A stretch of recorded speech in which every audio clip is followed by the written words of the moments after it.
നമ്മുടെ നീതിശാസ്ത്രത്തിലൊരു ചൊല്ലുണ്ട്, justice should not only be done, it must appear to be done. നീതി നിർവഹിച്ചാൽ പോരാ കോടതികൾ, അത് നീതി നിർവഹിച്ച് എന്ന് ബോധ്യപ്പെടുത്തുകയും വേണം. ഈ വിധി നമ്മൾ കേൾക്കുമ്പോൾ വായിച്ചിട്ടില്ല, പുറത്തു വന്നിട്ടില്ല. ഇത് തികച്ചും ഷോക്കിംഗ് ആണ്, ഷെയിമാണ്. ഈ കേസിന്റെ ധാരാളം സവിശേഷതകളുള്ള ഒരു ഗ്യാങ് റേപ്പ് കേസാണ്.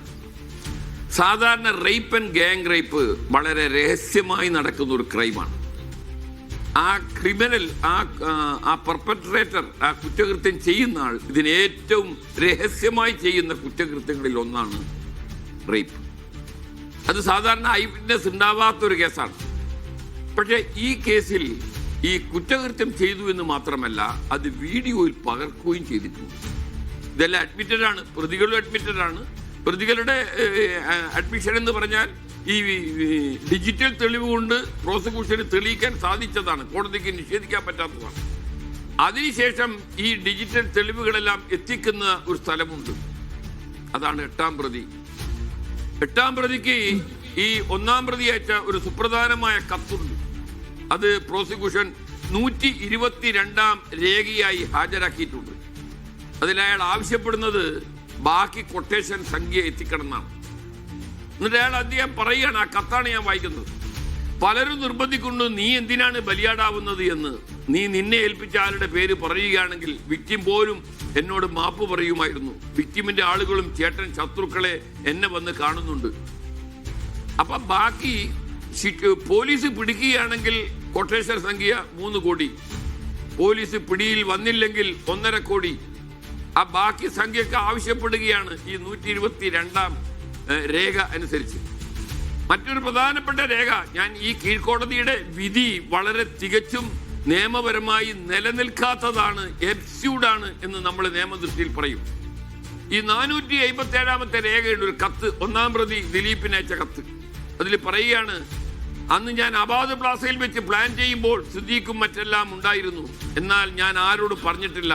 എന്നെ അറസ്റ്റ്, ഞാൻ ചേട്ടന്റെ പേര് പറഞ്ഞു പ്രതിയാക്കിയതല്ല, ചെയ്തപ്പോൾ തന്നെ പറയാമായിരുന്നു. എന്താണ് ഇത് മനസ്സിലാക്കുന്നത്? ഇത് സൂചിപ്പിക്കുന്നത് എന്താണ്?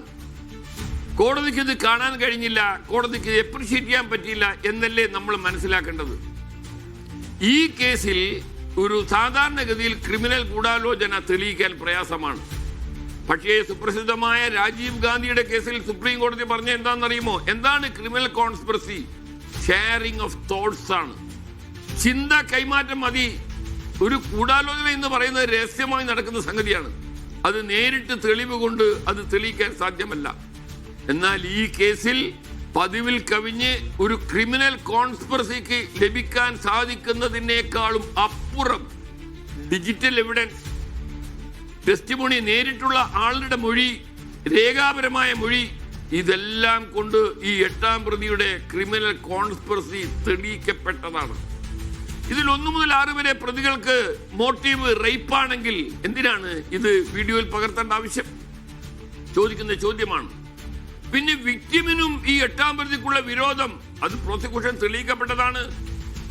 മഞ്ജു വാര്യറുമായിട്ടുള്ള വിവാഹം നിലനിൽക്കുമ്പോൾ തന്റെ 2-ാം ഭാര്യ കാമുകിന്റെ 2-ാം ഭാര്യയായിട്ടുള്ള ബന്ധത്തെ മഞ്ജു വാര്യർക്ക് അറിയിച്ചത് വിക്ടിമാണെന്നാണ് ഈ 8-ാം പ്രതിയുടെ ആരോപണം.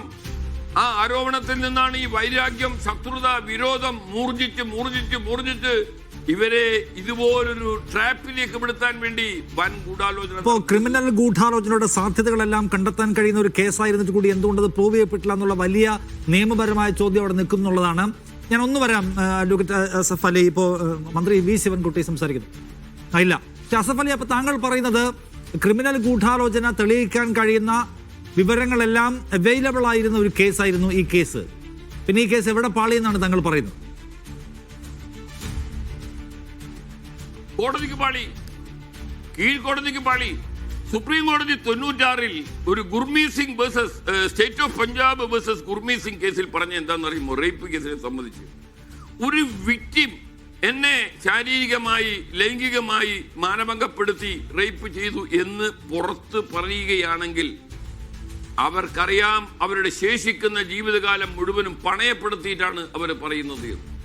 അതുകൊണ്ട് അവരുടെ മൊഴി മറിച്ചൊരു കാരണങ്ങൾ ഇല്ലെങ്കിൽ ഒരിക്കലും അവിശ്വസിക്കേണ്ടതില്ല എന്നാണ്. ഇത് നമ്മുടെ നിയമവൃത്തങ്ങളിൽ അഭിഭാഷകന്മാർ സാധാരണ റിലീസ് ചെയ്യുന്നൊരു കേസാണ്, state of Punjab versus Kurmi Singh. അപ്പോൾ ഒരു വിക്ടിം, ഒരു റേപ്പ് കേസിലെ വിക്ടിമിന്റെ മൊഴി ഒരിക്കലും മറ്റ് സാഹചര്യങ്ങളില്ലെങ്കിൽ, ഇതിൽ അങ്ങനെ ഒരു മറ്റ് സാഹചര്യവും ഇല്ല. ഇതിൽ വിക്ടിമാണ് എട്ടാം പ്രതിയുമായിട്ടുള്ള ശത്രുതയും എട്ടാം പ്രതിന്റെ പിന്നിൽ പ്രവർത്തിച്ച് ഈ പൾസർ സുനി ഇവരോട് പറയുന്നു ഞങ്ങൾക്ക് കൊട്ടേഷൻ തന്നതാണ്. ആ സ്ത്രീ പറയുന്നു കൊട്ടേഷൻ സംഖ്യ ഞാൻ തരാം, നിങ്ങൾ എന്നെ വെറുതെ വിടൂ. ഇത്രയും തെളിവുകൾ ഈ കൊട്ടേഷൻ കോൺസ്പിറസിക്ക് ഉണ്ടായിട്ടും കോടതിക്ക് അത് തിരിച്ചറിയാൻ പറ്റിയില്ല എന്ന് പറഞ്ഞാൽ കോടതിക്ക് വളരെ ഗുരുതരമായ പിഴവ് പറ്റിയിരിക്കുന്ന ഒരു വിധിയാണ് എന്ന് നമ്മൾ പറയേണ്ടി വരും.